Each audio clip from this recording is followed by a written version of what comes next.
Welcome to Fandom Beat. This is another installment of Behind Anime Lines, and today I am lucky enough to be joined by sports anime enthusiast / expert Leah. Is that correct?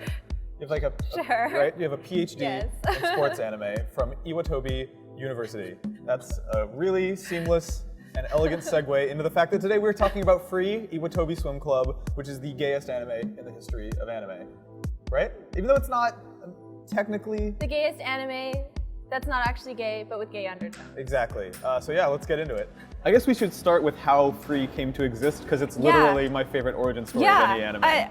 I was just like, I actually remembered, so they released a video for Right. it, and it was just like, it was only like 30 seconds. I think I watched it like 30 times when it came out. I was so excited. I was just like, I never knew I needed this. Totally. And then it happened. It was just so like, cool. Yeah, so that KyoAni 30-second CM was when I came on board with Free, and just watching, like, I saw one post on Tumblr, I think, that was like, here's what Free has. It has fan art, fan fiction, like cosplay. What it doesn't have, an anime. Because at the time, we just called it swimming anime, right? Like, literally, it was just everyone swimming did. anime. Like, it did have a legit name, but everyone's like swimming anime. It did, yeah. And so everyone was kind of hoping, because we didn't really know whether or not this was a real show yet. That 30-second trailer was just kind of like KyoAni doing an animation test, just being like flexing and being like, look at how dope our shit is, look how beautiful our animation is.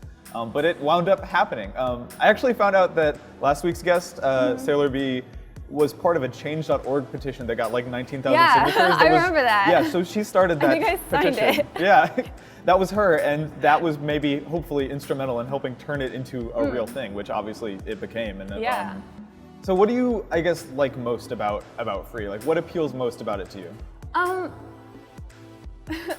There's no wrong answer.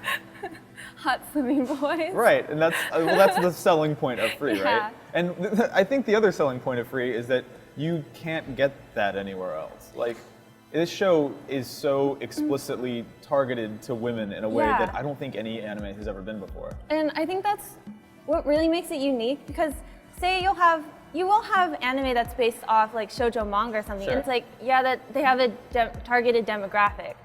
And I mean, this one did too, but it was so incredibly different how they went about it. Yeah. And I mean, it literally was just like, there was a 30-second video, and then fans were like, we want this to be real, and they made it real, and then it was just like, they answered the call of the fans, and that was like so cool, because normally that really doesn't happen at all. I had no hope that it was going to become a real show. And that's a really great point you make, that like shoujo stuff is targeted to girls, but like in a very different way. It's targeted to girls because it's like, oh, beautiful and feminine transformation and fun. This is like, nah, like it's almost like a tacit acknowledgement by the anime industry that like women have sexual interests as well, which has never been acknowledged before in the history of anime ever. That like sometimes people want to look at hot boys also. Like that's a thing in the world. And it seems so obvious in hindsight, but I don't know. It was also kind of controversial among like certain shitty subsects of otaku culture. Well, I think I can understand that, because it is categorized as a sports anime. But I mean, when I generally watch sports anime, it makes me want to do the sport. But like when I watch Free, I'm just like, it makes you they're really hot, but it doesn't actually make me want to swim. It doesn't. I mean, it has that whole like really good vibes of like, we're a team, we're gonna do this activity, and then they go do it. And there's always like the central focus on the sport. But for Free, it's like, it's a little more than that. It's like, yes, they have a focus on the sport, but they also have a focus on the connection that they have between the teammates. It's very, very character driven, and like, well, I mean, I guess let's talk about the characters. So all of the boys in the show, all the protags have girl names, which is awesome, because and the girl in the show has a boy name, right? And it feels like them knowing that this is a complete inversion of the usual formula. This is like turning moe shit on its head completely, and it's just like, it's so subversive in that way, I guess. Like they're like, we're making a show that's like this formula, except for this time we're sexualizing the dudes, and we are going out of our way to make it clear to you that that's the trick here. Like that's this show's gimmick, I guess. But like when I watch this, it's like you've watched other anime shows where it's like you have the girls, and then it's like they're running and their boobs do the thing, and you're just like, boobs do not do the thing. They don't do the thing. They don't do the thing. But like, and yes, Free, it does have that like sexualization, but it's not like, it doesn't feel very lewd. It's not as extreme. Like, yeah, they like pull off their shirt, they like whip it off really fast, but it doesn't feel like, I mean, I don't know, it doesn't seem quite the same. No, it isn't, because like one thing that makes Free different than a lot of the shows that are just like hyper like ekied out fan servicey shit is because when Free does it, it's doing it to characters that the show clearly respects. Yeah. Like it actually treats all of the boys like humans who happen to be hot instead of just these sexual objects. But that never, for some reason, that wasn't enough to deflect the criticism from some otaku who are like, this is horrible, how dare they sexualize men this way? And I'm just like, dog, that's every anime ever has done that to girls. This is one show out of thousands. Like, why are you getting mad about this? And like, you do have the character Ko, there's scenes where they shoot her and she's just like, oh, what beautiful triceps. And that's literally what the fans do. So I think, you know, and also I wanted to talk about Ko as like as a character, and what I really liked about her is that they didn't make her a love interest. Yeah, exactly. Which is what they tend to do in so many anime, where it's like, okay, you have a couple girls, and then they end up falling in love with the like main characters or like side characters, and they have some little romance off to the side, and it's just like they didn't do that with her, and I really like appreciated it.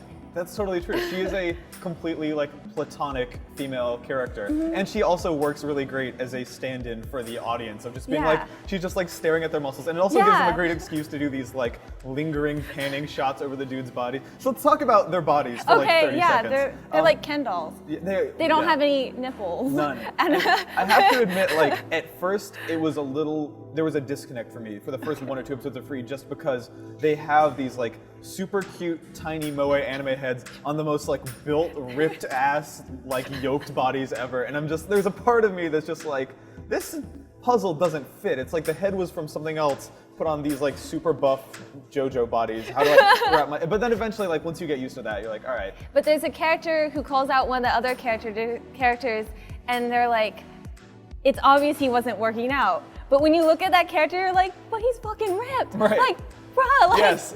But I know. Yeah, I remember that I'm scene. just like, but I mean, yeah, they are athletes, so it's like, of course they'll be able to tell if they're in good physical condition versus not. But like to the main audience, to me, I'm just like, he looks ripped as fuck. Like, what are you talking about? Yeah, all of them are in the top 0.001% of anime characters I've ever seen in terms of their physique. Like, seeing them criticize each other is really funny. Do you have a favorite character out of like the main cast? I mean, I really love all the characters, so this is really hard. But there's the character Ray. I didn't think I would like him as much as I did. He's obsessed with beauty, right? Yeah, but not like, he is obsessed with beauty, but he's not like on a Dorian Gray sort of level, because like that would be really like fucked up. Right. But he's like, he like appreciates it and wants to like incorporate that into his life at all times possible. And I'm like, I all that beautiful really lifestyle. Like that. Yeah. Like Ray's whole thing of him being I think that's a great angle to take this character, especially in a show that's about freestyle swimming, is they've got a member of the team who they're trying to recruit who has this precision and technical acumen, but like fully just blows at feel, which is the complete opposite of our protagonist, right? Because Haru is all feel. He doesn't care about racing, basically. He only swims free. Totally just a fascinating like weirdo, and kind of, and that's kind of how I feel about all the characters in the show, is that like they are, like we said, like pretty fleshed out characters who have interesting traits. My favorite would probably be Nagisa, just because he's like, you think you know exactly what he is when you first see him, right? You're like, oh, he's gonna be young, dumb, blonde Shota boy who's stupid and in like ditzy and whatever. But like, he's actually like hyper manipulative. He is. And really like tricky. Yeah, there's something about him. He's like bubbly, but he's also shrewd, I guess. That's probably my favorite. I noticed that neither of us mentioned Makoto. I just kind of don't care about him, and I know that that's like blasphemous, but he's just like, he's the only one who doesn't, he's the only one who doesn't have like one distinct, interesting personality trait. But people love Makoto. I have friends whose favorite character is him, so. Yeah, I don't find him to be super interesting, but I find him to be super charming and lovable, and like, that's why I like him. Yeah. It's like, he isn't breaking the mold in any, I don't really think he's breaking the mold in any aspect, but he does have this like really great charm, and also the chemistry between him and his in Haru. It's Yeah. so cute. Speaking of really great chemistry between characters, this is kind of a underutilized relationship in the show, I feel like. But Rin, who's the closest thing that we have to an antagonist, Yes. and his little like gray-haired, like, do you know who I'm talking about? Nitori. Yeah, actually, my hairstyle is kind of inspired by Nitori. Oh, word, yeah. A little bit, but also like I like the red, so it's like Nitori. Right. Kind of, but not. If they had a it's kid. Not, yeah. That's you. Maybe.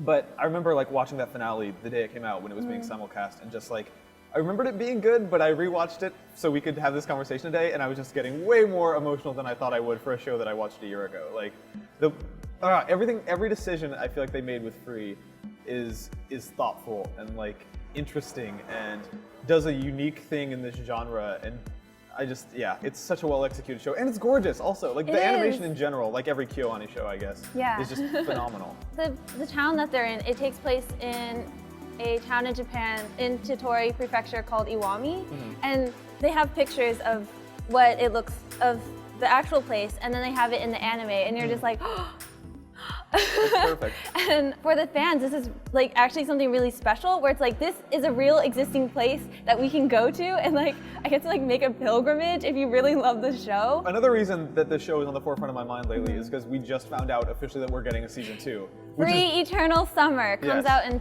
about 2 weeks. That's a dope name too. Free Eternal Summer. Summer. I was 2 actually, weeks, really? Yeah, I think July 4th or something, or maybe I'm just pulling out July 4th because I'm American. Right.